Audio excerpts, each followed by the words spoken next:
guys, bago umpisa ng aking pagbablog, mayroon po akong sasabihin about sa pagiging OFW. Hindi po porkis nagpo-post kami sa media o nagpo-post kami sa FB o nagpo-post kami sa TikTok o nagpo-post kami sa YouTube. Hindi po yun pagyayabang guys na nagpo-post kami ng ang aming marami kaming pinopost.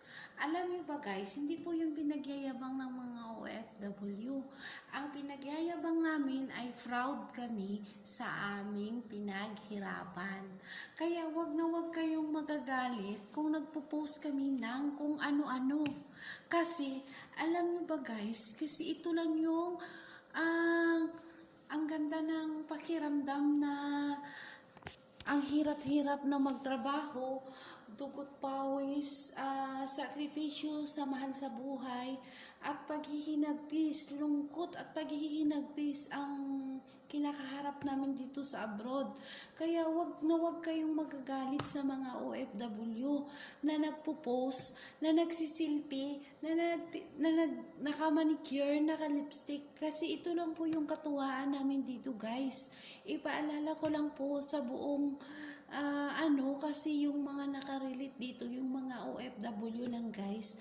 Kaya isa na ako dito guys sa mga na OFW na akala nila kasi nagpo-post ka ng mga damit mo, nagpo-post ka ng mga bag mo, pinagyayabang mo. Hindi po yun pinagyayabang guys. Tuwang-tuwa na po kami guys na napopost namin yung mga gamit namin na nabibili namin kasi ayun lang ang kasayahan namin dito sa abroad guys, kasi tuwang-tuwa na kami na nakikita namin yung mga pinaghirapan namin. Kaya hindi po kami nagyayabang guys, kasi alam nyo ba guys, hindi po ninyo alam kung ano po ang pinaghirapan namin, kung ano po ang nangyayari dito sa ibang bansa guys. Kaya huwag kayong magsabi guys na bago kami makatanggap ng pera dito guys, makatanggap man lang kami, makahawak man lang kami na maipadala namin sa aming pamilya, isang hawak lang guys. Tapos pag nakahawak kami ng pera guys, hindi po yun kinukuha sa madaling salita lang guys. Dugot pawis po ang aming puhunan dyan guys. Kaya wag na wag kayong magagalit sa amin kung nagpo-post kami ng kagaya ng mga material na bagay. Wag na po guys, kasi alam nyo ba guys, kung kayo nandito sa aming posisyon guys, magsasabi talaga kayo na totoo yung sinasabi ko guys. Kaya wag kayong magagalit sa mga OFW guys, kasi tuwang-tuwa na po kami guys kung ano yung nabibili namin para sa sarili namin, ano yung nabibili namin para sa pamilya namin.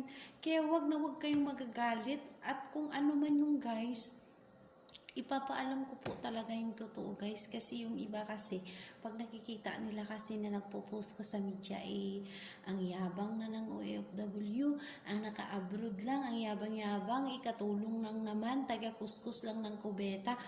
Guys, wag po kayong magagalit, kasi kahit ganito lang po kami guys, pareho lang tayo tao guys. Kung ano ang nagkaiba lang sa atin, yung uri ng trabaho. Kaya kaming mga OFW guys, proud na proud kami na ang pagiging OFW, kasi hindi po kami umaasa guys, nagsasakripisyo po kami. Buhay po ang kapalit dito guys, buhay po ang pinag-uusapan dito sa abroad. Kaya inaalay po ang buhay, superhero po kami ng Pilipinas kung alam nyo lang guys. Kaya wag na wag kayong magagalit sa mga OFW guys, kasi pag nakaharap yan, pakita lang yan na maganda, pero sa likod ng camera dyan, paghihinagpis, iyak at lungkot, sakripisyo guys. Kasi kami matutulog kami na mag-isa, kakain kami na mag-isa.